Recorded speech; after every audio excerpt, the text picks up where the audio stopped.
Doncaster's 5-Minute Histories present Charles Ward VC. This is a fictional representation of a true story. Names have not been changed.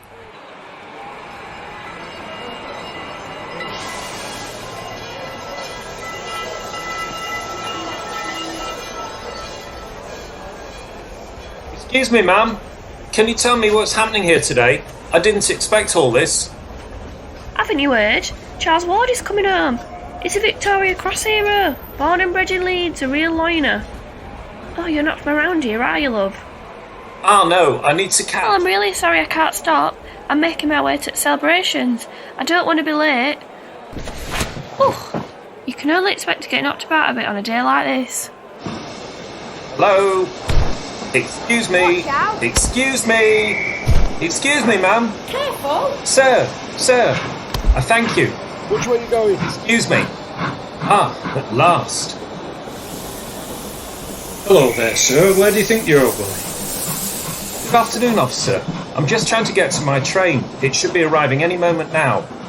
I'm sorry, sir. You'll have to stay here for the moment and wait until the crowd has left. Charles Ward is coming home. Good heavens, who is this Mr. Ward? And why is he going to make me miss my train? Haven't you heard? Private Charles Ward's a war hero. He and his comrades were cornered by 500 Boers. All but 6 of the men were injured or killed.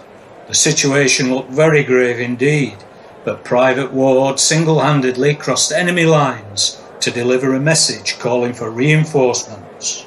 Incredible! And that's not all.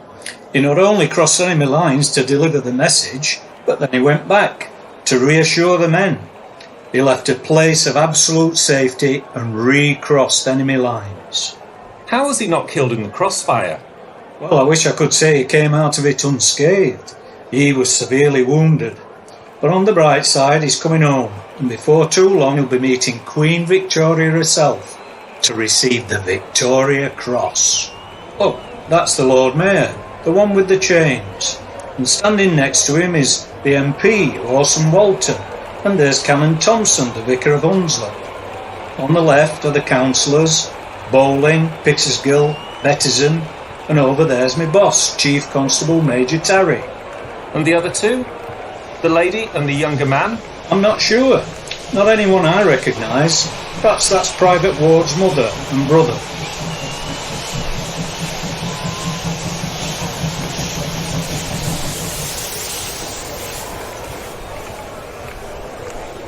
There he is.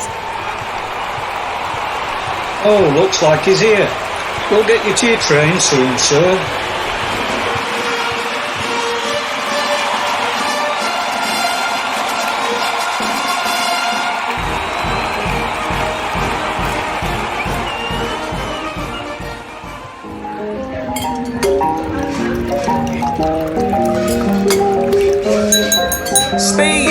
Speech!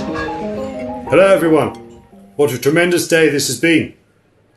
It is a great honour to be here today, and I am profusely proud of our regiment and the bravery shown by all of my men.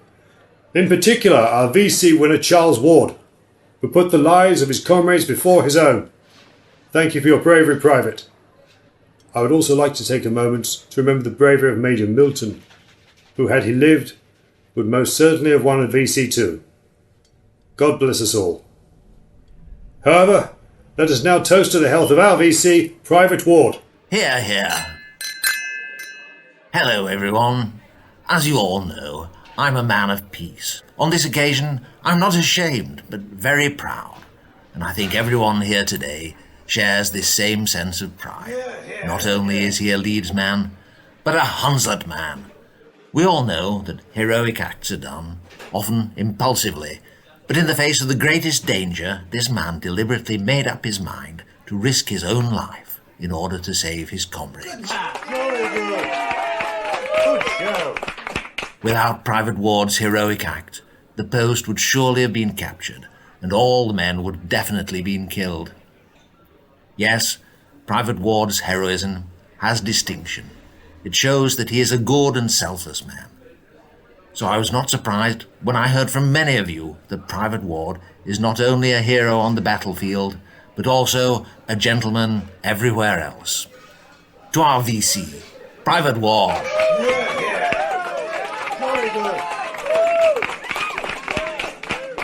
Hello everyone, thank you so much for this welcome home. I hope that I will always be worthy of your welcome here at Leeds. He's a jolly good fellow, he's a jolly good fellow, he's a jolly good fellow.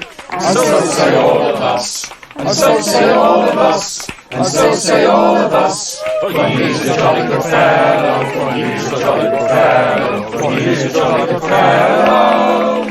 And so say all of us. I am highly honoured by your flattering reception.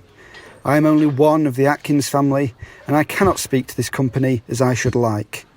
I have only done my duty, and there are many, many more who would do the same tomorrow if it comes to the pinch.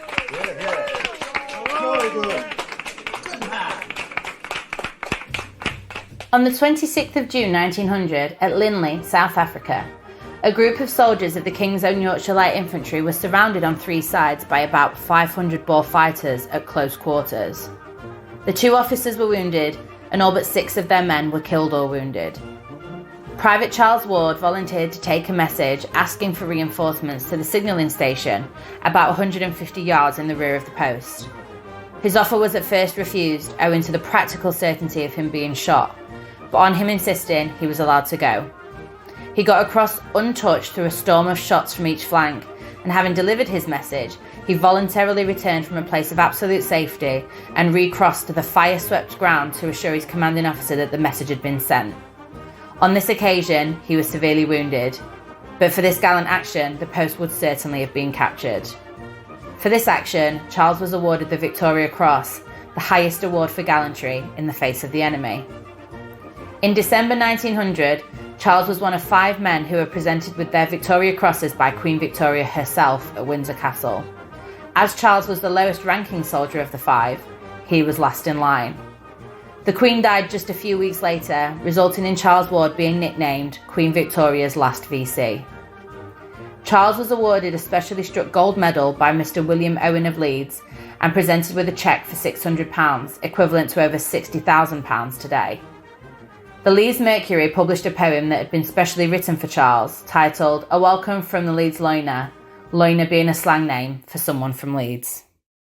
A welcome from Leeds Loiner. Good day to thee, Charles Ward, VC. Right glad to see thee here. On t' scroll of fame there's carved the name, just hear where Yorkshire cheer. There's folk through thick, there's folk through thin, dog of a fighting sort. Been praised by FM General Bobs, been praised by Queen and Court. And now the seas old Leeds again, with this long range velt trained he. But they'll noan have fair to look, my lad, for t' friend that's waiting thee. There comes to us through Paardenburg, up velt for many a mile. We're cheering thee through Meanwood Street, to copies up Belle. They'll miss thee pom-poms rat-tat-tat, they'll miss old 4.7. But they'll see a blaze through Taylor Forge go roaring up to heaven. So here's to thee, Charles Ward, VC. She's pinned it on the breast. There's stood the corner, folk the fight. There's fought it, aye, wit best. Then lift it, lads, we're 3 times 3. A welcome home for Ward, VC. For home, sweet home, and rest. Charles went on to run a newsagents and tobacconist shop in Hunslet, Leeds between 1902 and 1908.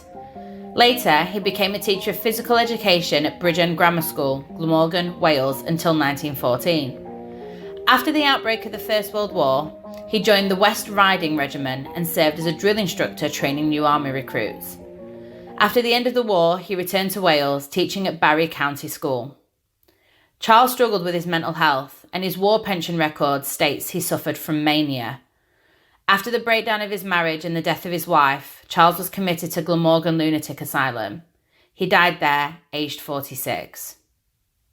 Charles's family experienced financial trouble after his death and likely couldn't afford a headstone for his grave. They eventually moved away from Wales, and the grave, once marked with a wooden cross, was lost over time. However, in 1986, a group of researchers identified its location. Working with Charles's family and the Royal British Legion, they arranged for a headstone to be placed on the grave. It was dedicated on the 20th of September 1986, 86 years to the week since the news of Charles's Victoria Cross was published in the London Gazette. We hope you've enjoyed this 5-minute history. Doncaster's 5-minute histories are brought to you by Heritage Doncaster as part of the History, Health and Happiness programme and is funded by Arts Council England. For more of Doncaster's 5-minute histories, please visit heritagedoncaster.org.uk/happy history.